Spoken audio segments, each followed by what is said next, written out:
warahmatullahi wabarakatuh. Perkenalkan, nama saya Azmi Sakinah Tomagola dari kelompok 13. Kelompok kami akan mempresentasikan tentang mata kuliah Pendidikan Pancasila.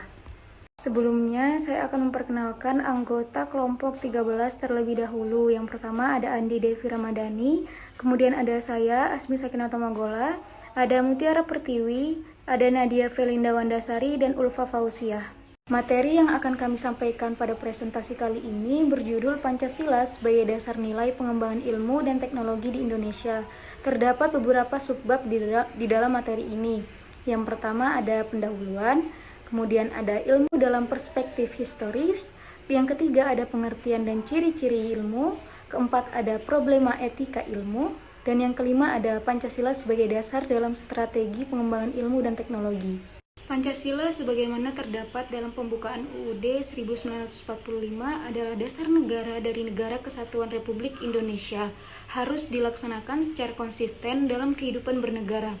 Tujuan nasional sebagaimana ditegaskan dalam pembukaan UUD 1945 diwujudkan melalui pelaksanaan penyelenggaraan negara yang berkedaulatan rakyat dan demokratis dengan mengutamakan persatuan dan kesatuan bangsa. Penyelenggaraan negara dilaksanakan melalui pembangunan nasional dalam segala aspek kehidupan bangsa oleh penyelenggaraan negara bersama-sama segenap rakyat Indonesia di seluruh wilayah negara Republik Indonesia. Pembangunan nasional sendiri merupakan usaha peningkatan kualitas manusia dan masyarakat Indonesia yang dilakukan secara berkelanjutan, berlandaskan kemampuan nasional dengan memanfaatkan kemajuan ilmu pengetahuan dan teknologi serta memperhatikan tantangan perkembangan global. Dalam pelaksanaannya, mengacu pada kepribadian bangsa dan nilai-nilai luhur yang universal untuk mewujudkan kehidupan bangsa yang berdaulat, mandiri, berkeadilan, sejahtera, maju, dan kukuh kekuatan moral dan etikanya. Pengembangan ilmu pengetahuan dan teknologi atau IPTEK ini mencapai kemajuan pesat sehingga peradaban manusia mengalami perubahan yang luar biasa. Pengembangan IPTEK tidak dapat terlepas dari situasi yang melingkupinya. Artinya, IPTEK selalu berkembang dalam suatu ruang budaya. Perkembangan IPTEK pada gilirannya bersentuhan dengan nilai-nilai budaya dan agama, sehingga di satu pihak dibutuhkan semangat objektivitas, di pihak lain IPTEK perlu mempertimbangkan nilai-nilai budaya dan agama dalam pengembangannya agar tidak merugikan umat manusia. Relasi antara IPTEK dan nilai budaya serta agama dapat ditandai dengan beberapa kemungkinan sebagai berikut. Yang pertama, ada IPTEK yang gayut dengan nilai budaya dan agama, sehingga pengembangan IPTEK harus senantiasa didasarkan atas sikap human religius. Yang kedua, ada IPTEK yang lepas sama sekali dari norma budaya dan agama, sehingga terjadi sekularisasi yang berakibat pada kemajuan IPTEK tanpa dikawal dan diwarnai nilai human religius. Hal ini terjadi karena sekelompok ilmuwan yang meyakini bahwa IPTEK memiliki hukum-hukum sendiri yang lepas dan tidak perlu diintervensi nilai-nilai dari luar. Kemudian yang ketiga ada IPTEK yang menempatkan nilai agama dan budaya sebagai mitra dialog di saat diperlukan. Dalam hal ini, ada sebagian ilmuwan yang beranggapan bahwa IPTEK memang memiliki hukum tersendiri atau faktor internal, tetapi di pihak lain diperlukan faktor eksternal atau budaya, ideologi, dan agama untuk bertukar pikiran, meskipun tidak dalam arti saling bergantung secara ketat. Nah, relasi yang paling ideal antara IPTEK dan nilai budaya serta agama tentu terletak pada fenomena pertama. Meskipun hal tersebut belum dapat berlangsung secara optimal, mengingat keragaman agama dan budaya di Indonesia itu sendiri. Keragaman tersebut di satu pihak dapat menjadi kekayaan, tetapi di pihak lain dapat memicu terjadinya konflik.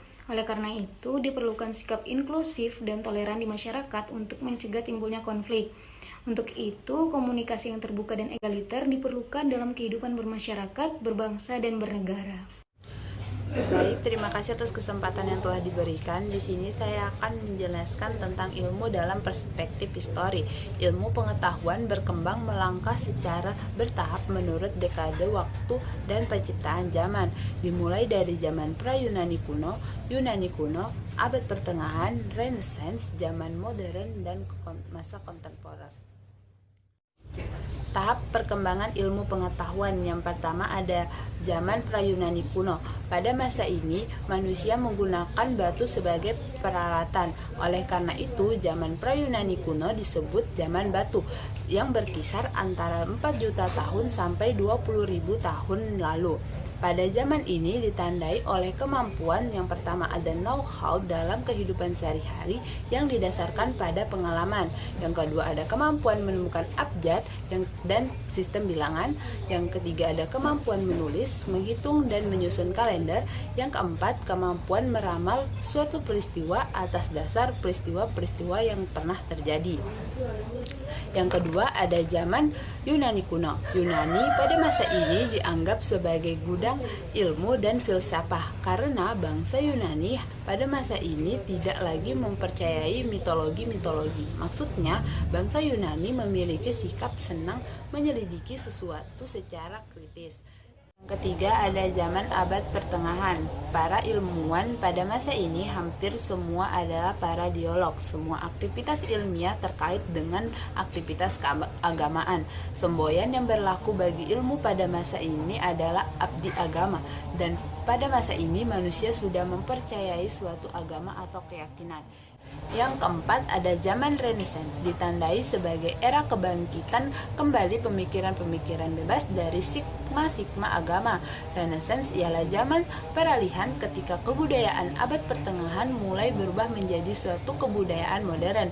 Manusia pada zaman ini adalah manusia yang ingin mencapai kemajuan atas hasil usaha sendiri, tidak didasarkan campur tangan ilahi. Penemu-penemu ilmu pengetahuan modern sudah dirilis pada zaman Renaissance. Ilmu pengetahuan yang berkembang maju pada masa ini adalah bidang astronomi. Yang kelima ada zaman modern dan kontemporer. Zaman modern ditandai dengan adanya berbagai penemuan dalam bidang ilmiah. Dan zaman kontemporer ialah terjadi antara abad 20 sampai seterusnya. Zaman kontemporer ini ditandai dengan penemuan berbagai teknologi canggih. Teknologi komunikasi dan informasi termasuk salah satu yang mengalami kemajuan pesat. Contoh penemuan adalah komputer dan berbagai satelit komunikasi dan internet. Sekian dari saya, mohon maaf jika ada salah-salah kata. Ilmu adalah rangkaian aktivitas menelaah yang mencari penjelasan suatu metode untuk memperoleh pemahaman secara rasional empiris mengenai dunia ini dalam berbagai seginya, dan keseluruhan pengetahuan sistematis yang menjelaskan berbagai gejala yang ingin dimengerti manusia. Ilmu harus diusahakan dengan aktivitas manusia. Aktivitas itu harus dilaksanakan dengan metode tertentu, dan akhirnya aktivitas metodis itu mendatangkan pengetahuan yang sistematis. Menurut Delianggi 1987, pengetahuan ilmiah mempunyai 5 ciri pokok. 1. Empiris. Pengetahuan itu diperoleh berdasarkan pengamatan dan percobaan. 2. Sistematis. Berbagai keterangan dan data yang tersusun sebagai kumpulan pengetahuan itu mempunyai hubungan ketergantungan dan teratur. Objektif. Ilmu berarti pengetahuan itu bebas dari prasangka perseorangan dan kesukaan pribadi. 4.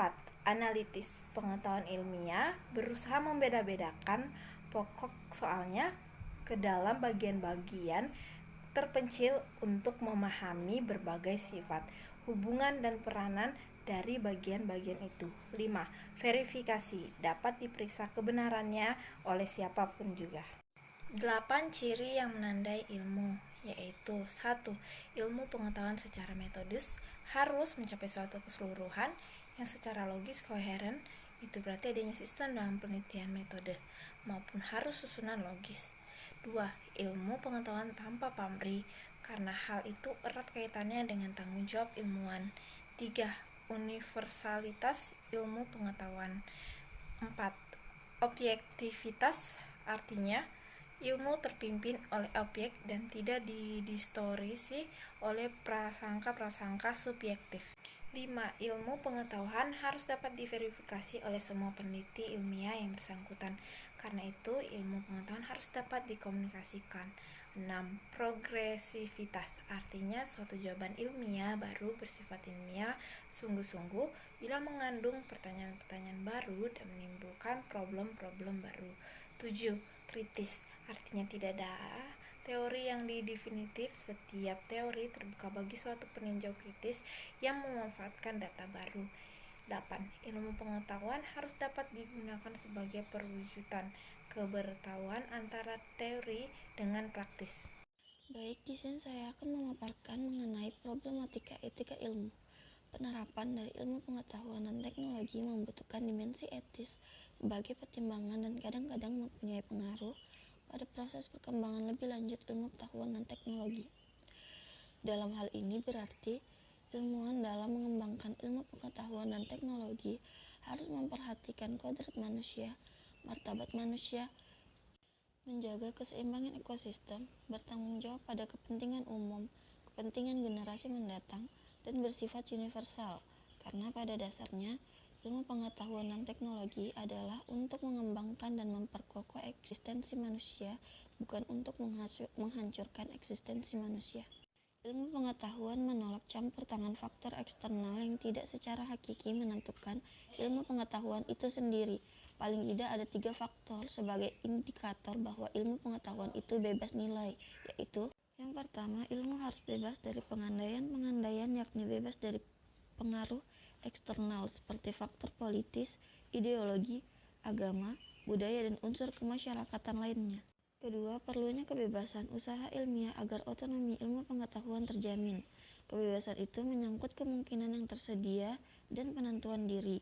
Yang ketiga, penelitian ilmu tidak luput dari pertimbangan etis yang sering dituding menghambat kemajuan ilmu karena nilai etis itu sendiri bersifat universal.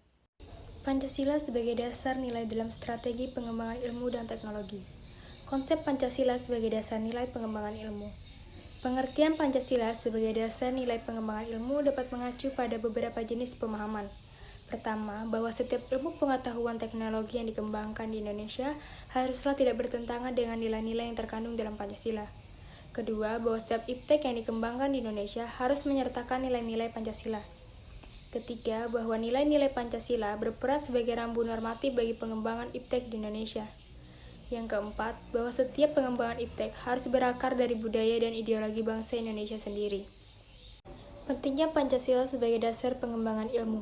Pentingnya Pancasila sebagai dasar pengembangan ilmu dapat ditelusuri ke dalam hal-hal sebagai berikut. Pertama, pluralitas nilai yang berkembang dalam kehidupan bangsa Indonesia dewasa ini seiring dengan kemajuan iptek menimbulkan perubahan dalam cara pandang manusia tentang kehidupan. Kedua, perkembangan iptek yang didominasi negara-negara barat dengan politik global ikut mengancam nilai-nilai khas dalam kehidupan. Tidak hanya itu, perkembangan iptek yang didominasi negara-negara barat dengan politik global ikut mengancam nilai-nilai khas dalam kehidupan bangsa Indonesia seperti spiritualitas, gotong royong, solidaritas, musyawarah, dan cita rasa keadilan. Esensi Pancasila sebagai dasar nilai pengembangan ilmu. Sila pertama, memberikan kesadaran bahwa manusia hidup di dunia ibarat sedang menempuh ujian. Sila kedua, memberikan arahan baik bersifat universal maupun khas terhadap ilmuwan dan ahli teknik di Indonesia. Sila ketiga, memberikan landasan esensial bagi kelangsungan negara kesatuan Republik Indonesia. Sila keempat, memberikan arahan asa kerakyatan yang mengandung arti bahwa pembentukan negara Republik Indonesia ini adalah oleh dan untuk semua rakyat Indonesia. Sila kelima, memberikan arahan agar selalu diusahakan tidak terjadi jurang kesejahteraan di antara bangsa Indonesia. Untuk kesimpulannya, yang pertama, Pancasila merupakan satu kesatuan dari sila-silanya harus merupakan sumber nilai, kerangka berpikir, serta asas moralitas bagi pembangunan ilmu pengetahuan dan teknologi. Yang kedua, pengembangan ilmu dan teknologi terlebih yang menyangkut manusia haruslah selalu menghormati martabat manusia, haruslah meningkatkan kualitas hidup manusia baik sekarang maupun di masa depan. Pembantu pemekaran komunitas manusia, baik lokal, nasional maupun global, harus terbuka untuk masyarakat lebih-lebih yang memiliki dampak langsung kepada kondisi hidup masyarakat. Dan ilmu dan teknologi hendaknya membantu penciptaan masyarakat yang semakin lebih adil.